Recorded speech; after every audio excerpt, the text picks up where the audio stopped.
Plaza Podcast.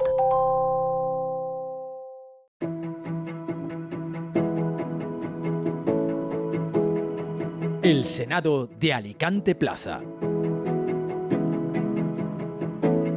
La actualidad está cargada de noticias, de información. Uno no sabe, pues muy bien, cómo diseccionar lo que está ocurriendo, lo que está pasando.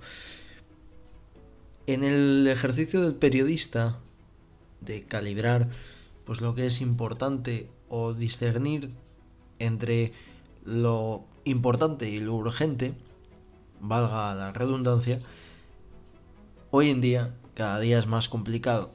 Puede ser porque estamos en una sociedad hiperconectada, nos enteramos más que nunca de lo que ocurre, a diferencia de otros años, en los cuales pues teníamos que esperar quizá al día siguiente para saber lo que había ocurrido. Hoy en día, a golpe de clic, con las últimas horas, ya sabemos lo que ha pasado.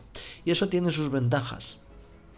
Al igual que en determinadas ciencias, como las ciencias forenses policiales, cada día es más sencillo pillar a los culpables de asesinato, cada día es más sencillo también pillar a los culpables de diferentes cacicadas políticas. Porque los ingenieros, como dirían algunos, han hecho que este mundo esté hiperconectado, como he dicho al principio. Y eso genera que nadie esté libre de ser pillado. Bienvenidos al Senado de Alicante Plaza. Comenzamos. Y digo esto y empiezo con esta entradilla porque un servidor, la verdad que no ha tenido o no sabía muy bien qué dejar fuera en este asunto. Bueno, sí que he dejado bien de temas fuera, porque si no esto sería un informativo y no soy Vicente Vallés. No tengo esa pericia que tiene el presentador de los informativos de Antena 3. Permítanme la broma. Pero me gustaría empezar pues con un episodio, no sé si llamar episodio, sino una circunstancia de la democracia y una circunstancia del Estado democrático y del Estado de autonomía en el que vivimos, que es útil para algunas cosas, pero es inútil para otras. Es eficiente para unas cosas y es, en ocasiones, pues digamos, oportunista para otros elementos, para otras personas. ¿A qué me refiero? Pues no sé si llamarlo paguita, porque no es así. De hecho, el Estatuto de Autonomía de la Comunidad Valenciana no contempla que los expresidentes autonómicos tengan salario, como ocurre, por ejemplo, en otros lugares, como en Cataluña. Pero sí que es verdad que tienen otro tipo de prerrogativas que también tienen en otras comunidades autónomas. ¿Y cuáles son esas prerrogativas? Unas prerrogativas, por cierto, pues que va a poder contar Carlos Mazón a partir de ya, porque sigue siendo diputado. Recuerden que no ha dejado el acta, pero tiene el estatus de expresidente. Es un caso bastante peculiar, ser compañero del que ha sido tu jefe, que el que era tu jefe esté equilibrado y que tu compañero diputado sea expresidente.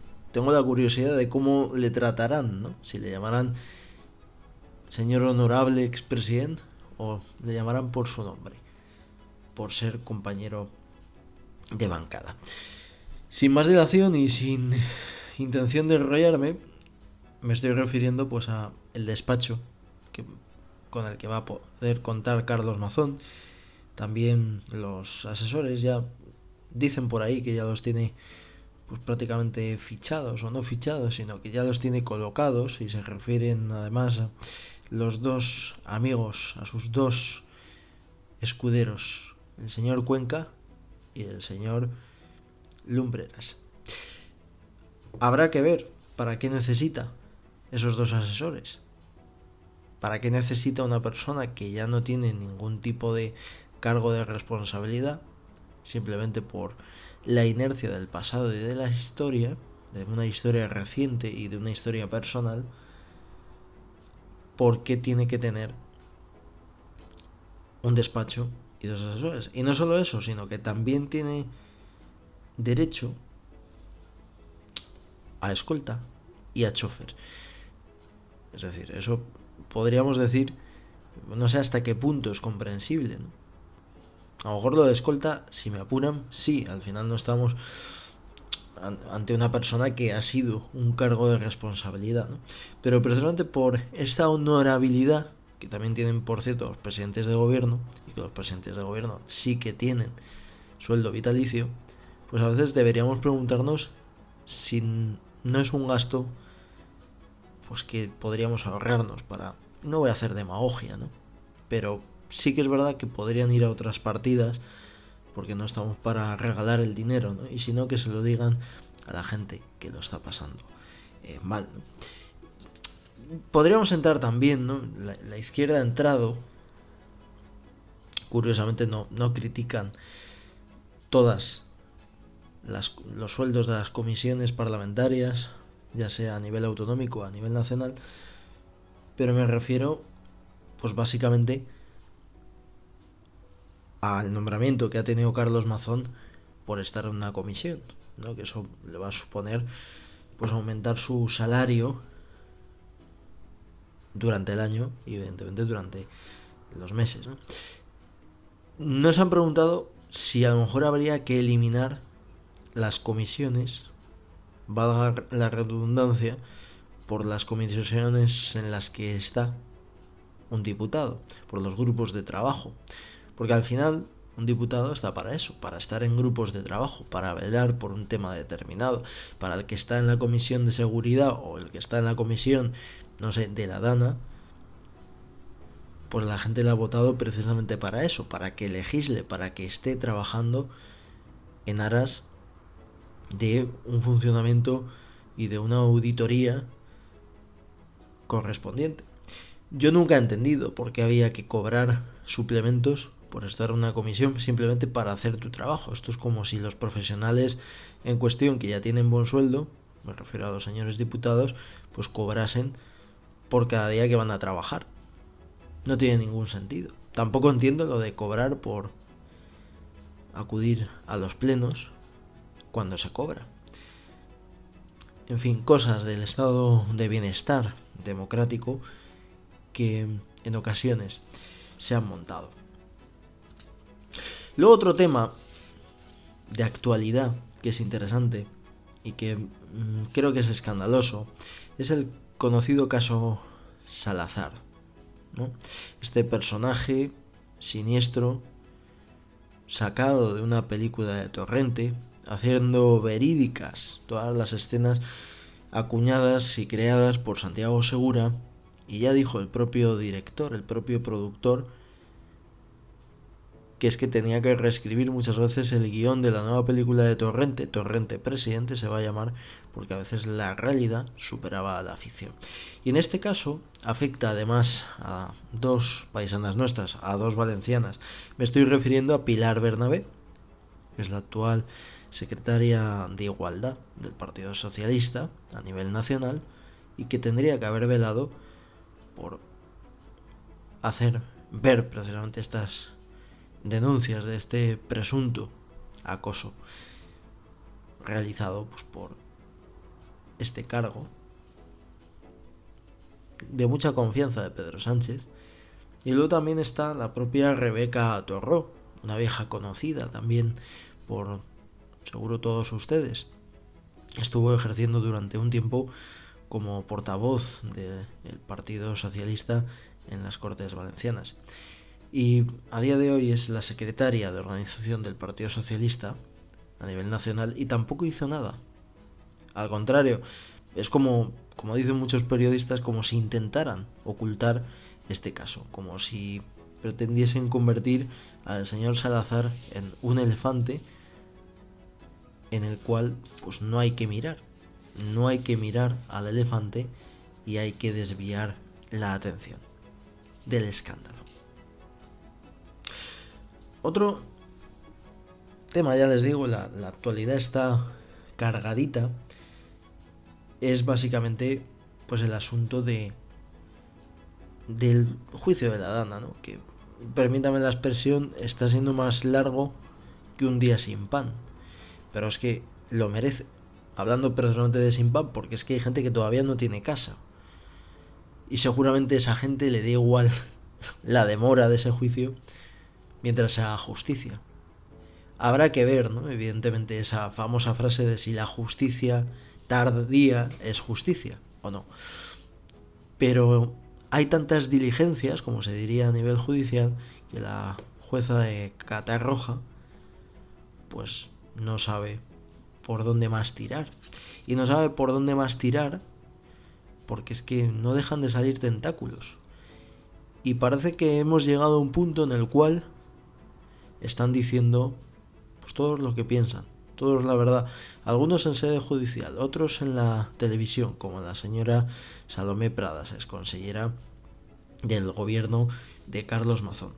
Y hay una cosa muy llamativa con el desarrollo del juicio, que es básicamente la acusación de algunas voces mediáticas de que la culpa de lo que ocurrió el pasado 29 de octubre,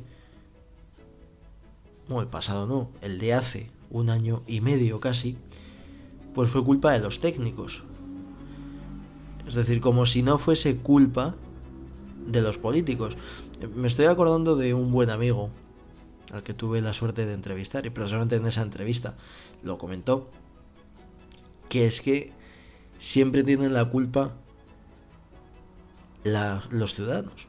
Es decir, que los políticos siempre echan la culpa a los ciudadanos. Y a veces, desgraciadamente, las voces mediáticas lo que hacen es pues desviar la atención. Desviar la atención y escurrir el bulto. Escurrir el bulto para que la culpa no sea de los políticos. Ahora, de la culpa es de los ciudadanos, vienen con que la culpa es de los técnicos. Ahí no ha tenido ninguna responsabilidad ningún político. No, señores, a lo mejor algún técnico hizo las cosas mal, pero creo que cuando algo así ocurre, el principal responsable es valga la redundancia, el principal responsable. Y en ese caso son los políticos, porque los técnicos no son más que subordinados del político de turno. Y eso hasta que no cambie, pues así será. Nos vamos, como siempre, a nuestra biblioteca de Alejandría. Siempre digo que en el Senado tienen una y nosotros también tenemos una propia, como no podía ser de otra forma. Y aquí estoy con un libro recién salido del horno editorial. Un libro que se publicó antes en Francia que en España. Me estoy refiriendo a las memorias del rey Juan Carlos I, que lleva como título Reconciliación. Es todo una declaración de intenciones de quizá lo que quiera con ese libro. No sabemos, tiene doble sentido, o quizá tenga doble sentido, una reconciliación suya con todos los españoles, contando su verdad. Como él dice, su padre no le recomendó, o su padre siempre le decía que un rey no podía escribir sus memorias, y él no ha hecho caso a su progenitor. Ha marcado distancias una vez más con su padre. Y, o bien, en esa reconciliación, quizá lo que pretenda es que haya una reconciliación entre todos los españoles. Que dejemos de enfrentarnos entre nosotros, como ese famoso cuadro de Goya, y que empecemos todos a remar en la misma dirección. Y es curioso, ¿no?, cómo se está criticando a este hombre. Y termino el programa, precisamente hemos empezado hablando de los privilegios que tiene la clase política. Y son unos privilegios pues que vienen gracias a esa democracia fundamentada y creada gracias al criterio del rey Juan Carlos, que entregó parte de los poderes que Francisco Franco le dio. Así que mucha gente, aunque el emérito haya cometido sus errores, como él mismo ha reconocido, debería darle las gracias, porque gracias a él, pues, tiene donde caerse muerto. Y gracias a él está viviendo a costa de un sistema que en ocasiones es más beneficioso para los políticos que para la ciudadanía. Muchísimas gracias por escucharnos, sean buenos, sean felices y un abrazo muy fuerte.